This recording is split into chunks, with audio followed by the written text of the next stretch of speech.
the biggest difference between the real you and your occupation? By the way, my name is Gary Johnson, and I'm a fake hitman. Well, again, congratulations on a fantastic movie. I know this is based loosely on an article by Skip Hollandsworth. And Richard, you had previously adapted another one of his stories, Bernie. How did you first hear the story of Gary Johnson, and what made you see it as filmic? Well, in 2001, I was friends with Skip. I had optioned his article on Bernie, even though we didn't make that film for a number of years. I read everything Skip wrote, and I remember calling him up after reading this, and I was just asking about it. Because I had always heard hitmen didn't really exist. I had read that, and I said, no, it's true. And he goes, yeah, there's never been a record of any. So I just got fascinated with this character, Gary. It didn't really work as a movie in my, it's like I thought about it over the years a little bit, and even had a couple meetings on it, and like that character never went away. And then during the pandemic, I get a call from this guy. Hey, I read this article in this magazine. No, I said, Glenn, I read that years ago. Yeah, that's great. But it really I think your exact words are, yeah, I read it when you were in 7th grade. He's like, hey, I read that. Yeah, I know the article. I know. But no, it kicked it into a whole nother level of interest, because it's like that article ends about the time in our movie when they meet. Right. Yeah, so everything from that on is kind of, we Well, you have way to say beyond that legally, I'm sure. No. I have to say it legally. It's amazing what you can get away with. We didn't have to do anything. But we kind of rock and rolled from there. I mean, I'm a big believer that things happen when they happen for a reason, because you couldn't have played this role 23 years ago. I mean, you could have, but it would have been a little fun. You would have been the kid trying to kill his mom. I developed an entire movie to play that kid trying to kill his mom. What interested you, not only in playing Gary, but helping to craft the story? I think one of the things that when you read the article, and if you guys get a chance, I mean, the article is really fascinating, and so much of this movie, I mean, we actually read the article after we made the movie, and we were like, damn, we pretty much we took every piece of this article and really made it count. It's real. He was a real guy. Yeah. All this happened. We were based in some reality, and then it gave us a lot of permission when we took off from there. But I think one of the interesting things is that in that article was that one line about this girl, this girl that he had met, who he actually thought was in danger, and that her husband was trying to kill her, and that she was trying to beat him to the punch. And for the first time, for a guy that was kind of putting a fantasy on someone else, I was like, what if she was putting a fantasy on for him? What if, for the con artist, what if he was getting conned? And then we kind of took that idea and said, like, okay, what if we extended that idea? If he pursued this relationship, did he stay the fake hitman? Did he ever come clean? And so what you had is this sort of very clean premise of a movie built on a lie. And from that point, we sort of took the kind of the Tootsie treatment, and you kind of basically said, okay, a guy who emulates humanity but puts on the mask of a guy who's really embodies everything it is to be flawed and human and all these things, and ends up more human on the other side. And so that was always sort of the entry point when we kind of talked about it. Like, that was sort of what I think broke it open. And then we got to kind of play around with Gary's real debriefs and all the research, and then just fantasy and imagination at that point. And Adria, for you, I mean, what did you know going into this project? And when you read the script, was it on the page, all these different genres sort of blending together? Yeah, it was. I mean, I read the script, and I've said it so many times, and I'll keep saying it. Rick is and will always be one of my favorite directors. So when I got the opportunity to jump on a Zoom with him, it was so nerve-wracking for me, sort of meeting your hero and then kind of trying to convince one of your heroes or idols to give you a job. I just wanted to say the right thing and kind of try to impress him in some way. I loved the character of Madison and sort of how she transforms and shapeshifts and kind of puts on this character, and I had never seen that duality, or at least I hadn't played it. I really wanted to jump into her psychology, so I really wanted that job.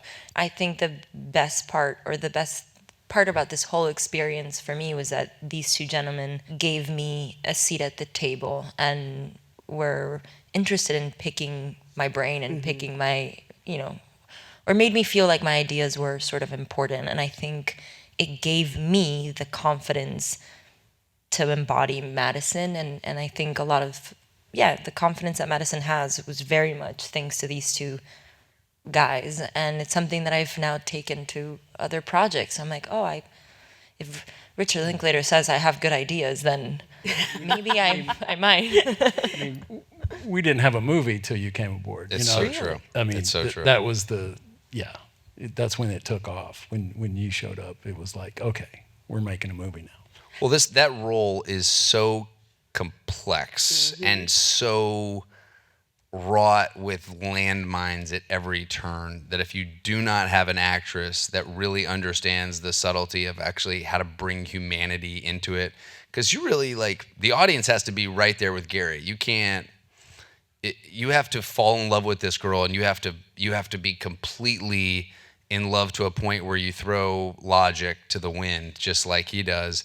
And that's the Adria Arjona effect. I told Rick at the end of this shoot, I was like, because I think I'm a pretty damn hard worker. And I got to the end of the shoot and I was like, damn, Rick, you nearly destroyed me on this one, man. I was like, you really ran me into the ground. He's like, I thought you were running me into the ground. He's like, I think let's see who would give out first, and nobody. Yeah. Just stayed in the script and stayed in the room, just kept rehearsing. But that's what it takes. Is this really is.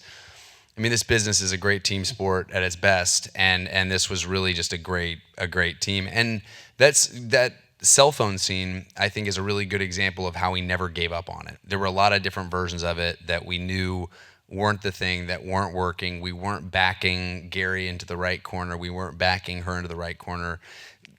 We were introducing plot holes, and it wasn't the promise of the premise. And what you really want to see is all of these characters and all of these complexities intersecting at one point.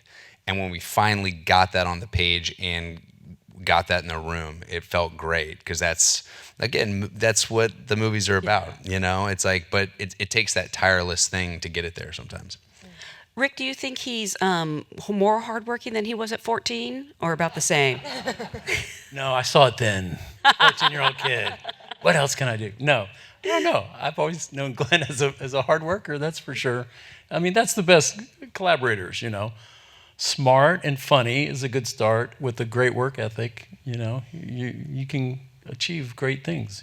So somebody asked, they said, after making that movie together at 14, you guys didn't collaborate again? And Rick's like, if I decided to collaborate with a 14-year-old kid, he goes, I'd be a pretty weird guy.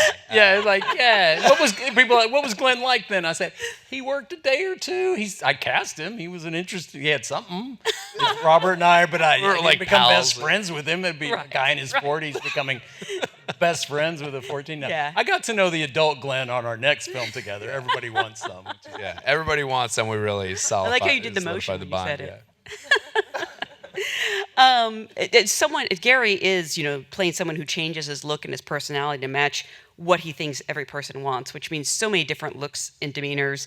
Can you talk about sort of collaborating with the hair and the makeup team and costume? And did you have a favorite personality? Tara Cooper, Allie Vickers, Juliana Hoffpair, the three-man weave, the three-woman weave of all these costumes and hair and makeup. Incredible. They really outdid themselves. But that's, again, going back to the team sport thing, we talked about what the fantasy of these characters could be, what the wish fulfillment is, but because hitmen don't exist, it is just a fantasy. Everybody gets to throw their ideas in there. So the really fun part was, by the time we get to game day, I'd never talked as these characters to anyone, including Rick. Yeah. So I just hid them from me too. I hid them from you. I didn't even show you Gary. No, I Really? No, nothing. Did you meet Gary on the day? I never met Gary. I saw Gary on the screen. Right, because, Yeah. okay, wow. I saw all these characters on the screen. I remember in rehearsal there was teeth on the table. I've never seen you move faster. You snatched those right out. I tried to keep the identity separate. Yeah, it was very compartmentalized, just like Gary's mind. Yeah. Was that a collaboration with the other artists, though? Did you work in tandem with them? Or with the other actors in the Oh, sorry, no, the hair and with makeup. the hair and makeup. On the characters, yeah. We had boards and we were working on that for quite a long time. But Glenn was off. I mean, he really went off the deep end on these. He was working on accents. He had accent coaches. He had, reading books on body language, all this stuff. He's a madman. It was great. Would you go try out these personalities in public to see if... Yeah, I did. Really? You know, I got recognized. I got recognized at a coffee shop. I was trying out the one that actually became the redheaded guy. Oh, that's my favorite. Everyone's favorite. I love that guy. But originally he wasn't sort of like, I always kind of thought he was gonna be like, I kind of like was like, okay, like my version of Anton Sugar, like No Country. I was like, what is that? But I knew I had these kind of teeth, and I wanted this sort of like infant sort of thing to him. So he had there's like these baby teeth. So like I kind of like walked out in public with these teeth. Those are not the teeth that end up in the movie, but like I ended up putting these teeth out, and I was like trying to order a coffee in like in a weird accent with this person, kind of this weird Cajun accent. And this person's like, are you Glen Powell? And I was like, yes. I was like, and they're like, like, you could tell their brain was just like frying. Like he looked so different in person. There's his awful teeth. And actually, I don't even think they ended up getting a picture, did they? They just walked away. They just said, cool. And then they promptly went on Twitter and said, Glen Powell looks rough in person. Glen Powell going through it in New Orleans. Yeah. I love that. Well, again, it's such there actually aren't enough adjectives for me to describe this movie. It is so funny and thrilling and just a great film. Please spread the word. It's going to be on Netflix very soon. And in theaters. And in theaters, yes, most Don't importantly. forget theaters. Again, yes, share it with an audience. Thank you so much for being here. Thank you all. Thank you Thank you guys. for coming. Appreciate it. Thank you for Thank doing you. this. Yeah.